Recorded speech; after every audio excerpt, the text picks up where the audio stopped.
Eu acabei de assistir a entrevista que você deu hoje no programa Pânico para o meu filho André Marinho. Eu fiquei absolutamente surpreso da maneira descortês que você tratou o meu filho. Eu sempre tratei os seus muito bem. Sabe qual é a diferença entre nós, capitão? É que eu eduquei os meus filhos para serem honestos, pessoas do bem e para não temerem os poderosos como você. Essa é a nossa diferença. Aliás, capitão, para de repetir essa ladainha de que eu quero o mandato do seu filho, Flávio Bolsonaro. Quem quer o mandato do Flávio é o Ministério Público, capitão, não sou eu. E olha, para terminar, eu quero lhe dizer o seguinte: você lembra do nosso amigo Gustavo Bebiano? Talvez você já tenha esquecido dele, né? Com certeza você já esqueceu. Mas ele não lhe esqueceu. Pode ter certeza disso. Quando você estiver chorando no banheiro do palácio, lembre dele, capitão. Ele não lhe esqueceu, tá bom? Eu fico dizendo, eu recentemente fui pré-candidato à prefeitura do Rio de Janeiro na última eleição, quando o candidato do PSDB, eu era presidente do partido do PSDB no Rio de Janeiro, e o nosso candidato, que era o Gustavo Bebiano, teve aquele episódio da morte dele tão prematura, que era um saudoso amigo, um irmão que eu tinha, e com o evento da morte do Gustavo, o governador João Dória e o Bruno Araújo, que é o atual presidente do partido, me pediram para que eu fosse ocupar aquele lugar de pré-candidato à prefeitura do Rio de Janeiro. E esse pouco tempo que eu fiquei na condição de pré-candidato à prefeitura, eu pregava sempre a questão do emprego, e eu dizia que o emprego no Rio de Janeiro ele está vinculado basicamente à atividade de turismo, porque a atividade de turismo no Rio de Janeiro é a vocação do Rio. Nunca foi meu plano pessoal disputar eleição para a Prefeitura do Rio de Janeiro. Você que acompanha a política sabe que, em setembro do ano passado, eu fui buscar a ex-ministra da Cultura, Mariana Ribas, que está afiliada ao PSDB, para ser a nossa pré-candidata. E ela praticamente, foi uma unanimidade no partido para indicá-la. Ela ficou até mais ou menos o mês de janeiro como na condição de pré-candidata. Depois o Gustavo Bebiano se filiou ao partido por convite do nosso governador João Dória.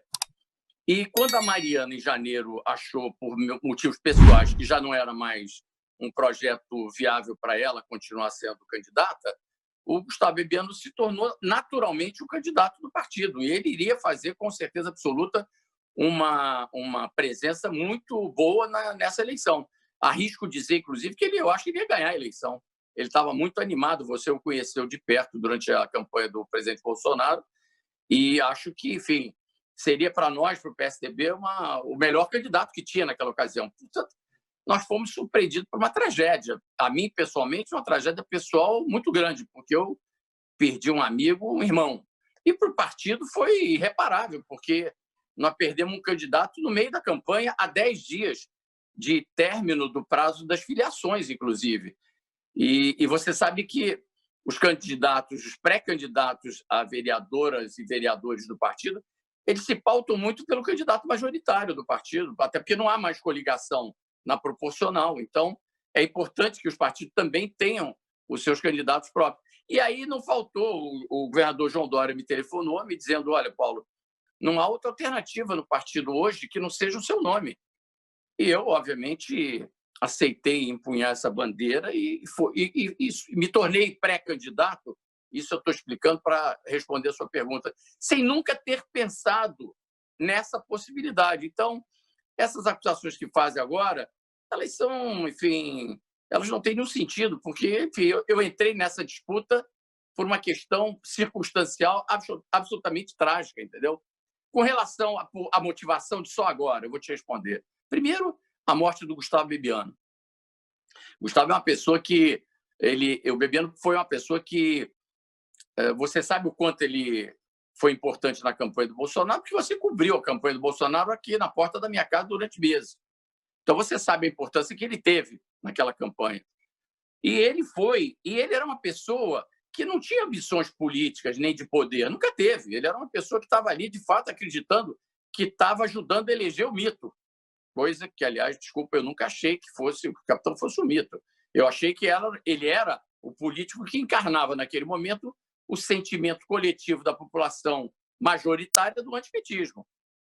Enfim, a morte do Gustavo, e outra coisa, a demissão do Gustavo do governo, o presidente Bolsonaro, tanto ele quanto o filho, eles foram de um requinte de covardia com o Bebiano, assim, uma coisa indescritível, porque o Bebiano era uma pessoa que, por ele não ser uma pessoa ambiciosa em termos de poder, bastava o presidente ter chegado para ele e ter dito: olha, Gustavo, chegou o seu momento, esgotou, não tem mais ambiente para você ficar.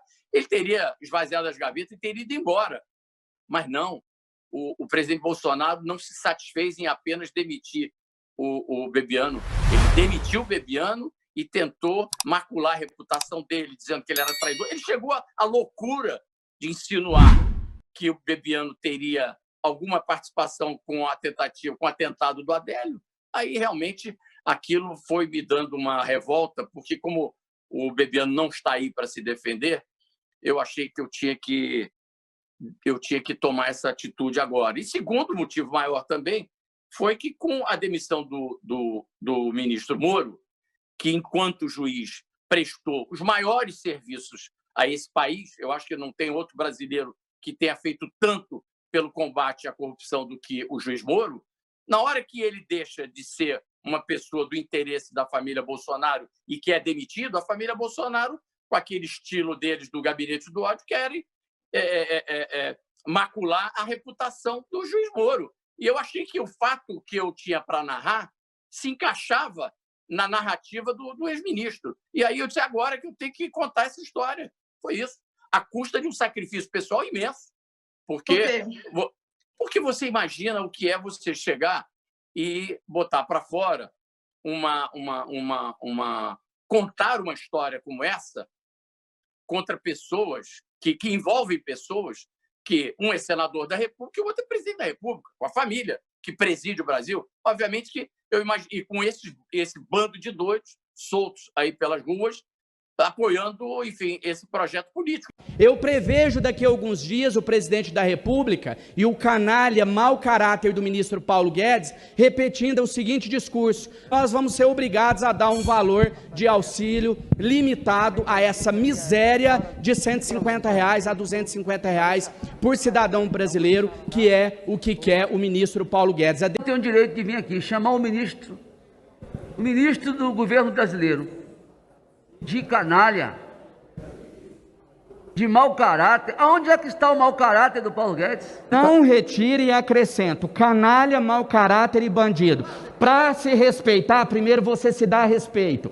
Quem chama o povo brasileiro de vagabundo e fala que se continuar pagando R$600 o povo não vai querer trabalhar é canalha, mau caráter, é bandido. Obrigado, deputado Coronel Crisóstomo. E ele que venha se defender, e não vossas excelências. Presidente, deputado Coronel Crisóstomo, vossa excelência